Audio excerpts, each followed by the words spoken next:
Excerpt from The Chocolate War by Robert Cormier.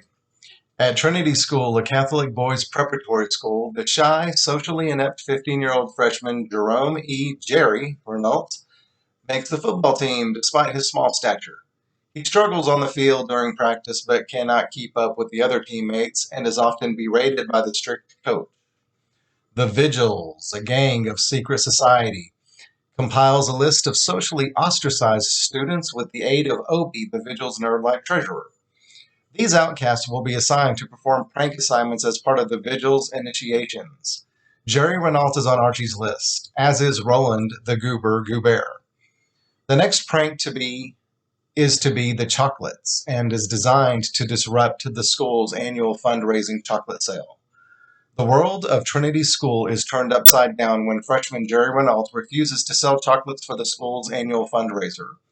Jerry becomes a nonconformist hero for some and a target of hatred for others. They murdered him!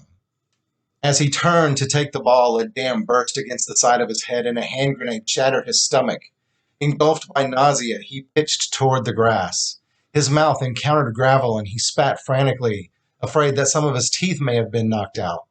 Rising to his feet, he saw the field through drifting gauze, but he held on until everything settled into place, like a lens focusing, making the world sharp again with edges.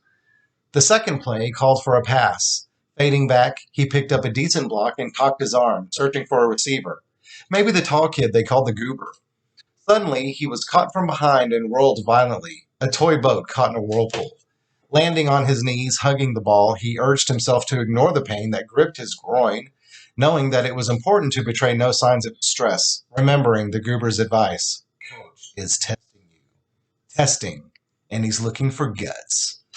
I've got guts, Jerry murmured, getting up by degrees, careful not to displace any of his bones or sinews. A telephone rang in his ears. Hello, hello, I'm still here.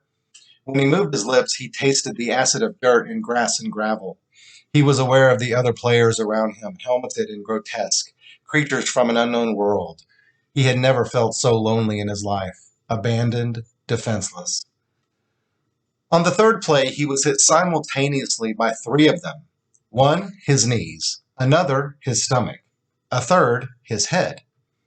The helmet, no protection at all. His body seemed to telescope into itself, but all of the parts didn't fit, and he was stunned by the knowledge that pain isn't just one thing. It is cunning and various, sharp here and sickening there, burning here and clawing there. He clutched himself as he hit the ground. The ball squirted away. His breath went away, like the ball. A terrible stillness pervaded him, and then, at the onset of panic, his breath came back again. His lips sprayed wetness, and he was grateful for the sweet, cool air that filled his lungs. But when he tried to get up, his body mutinied against a movement. He decided, to hell with it. He'd go to sleep right here, right out on the 50-yard line. The hell with trying out for the team. Screw everything. He was going to sleep. He didn't care anymore.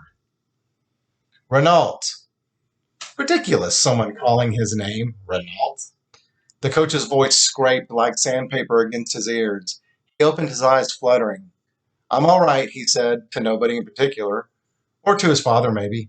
Or the coach. He was unwilling to abandon this lovely lassitude, but he had to, of course. He was sorry to leave the earth. And he was vaguely curious about how he was going to get up with both legs smashed and his skull battered in.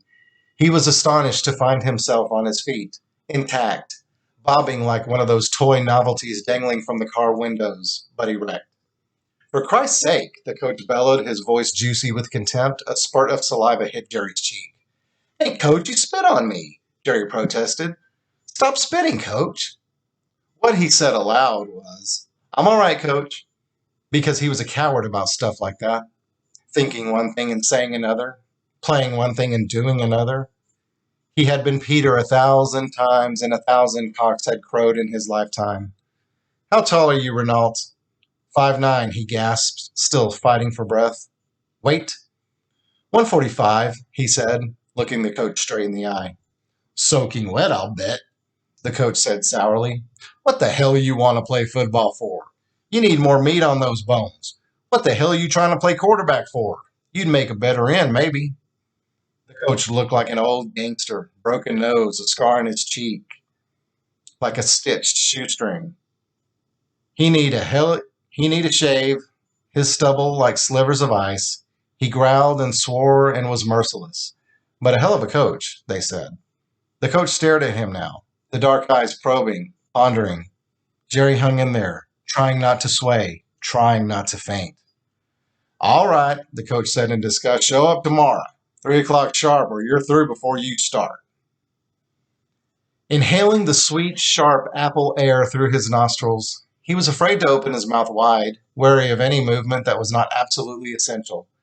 He walked tentatively toward the sidelines, listening to the coach barking at the other guys. Suddenly, he loved that voice. Show up tomorrow. He trudged away from the field, blinking against the afternoon sun toward the locker room at the gym. His knees were liquid and his body light as air, suddenly. Know what? He asked himself, a game he played sometimes. What? I'm going to make the team. Dreamer, dreamer. Not a dream, it's the truth. As Jerry took another deep breath, a pain appeared distant, small, a radar signal of distress. Bleep. I'm here. Pain. His feet scuffled through the crazy cornflake leaves. A strange happiness invaded him. He knew he'd been massacred by the oncoming players, capsized and dumped humiliatingly on the ground. But he'd survived. He'd gotten to his feet. You'd make a better end. Was the coach thinking that he might try him at end? Any position, as long as he made the team. The bleep grew larger, localized, between his ribs on the right side. He thought of his mother and how drugged she was at the end, not recognizing anyone, neither Jerry nor his father. Nausea began to spread through his stomach, warm and oozy and evil. Hey, he called weakly, to nobody. Nobody there to listen. He managed to make it back to the school. By the time he sprawled himself on the floor of the lavatory, his head hanging over the lip of the toilet bowl, and the smell of disinfectant stinging his eyeballs, the nausea had passed, and the bleep of pain had faded. Sweat moved like small, moist bugs on his forehead. And then, without warning, he vomited.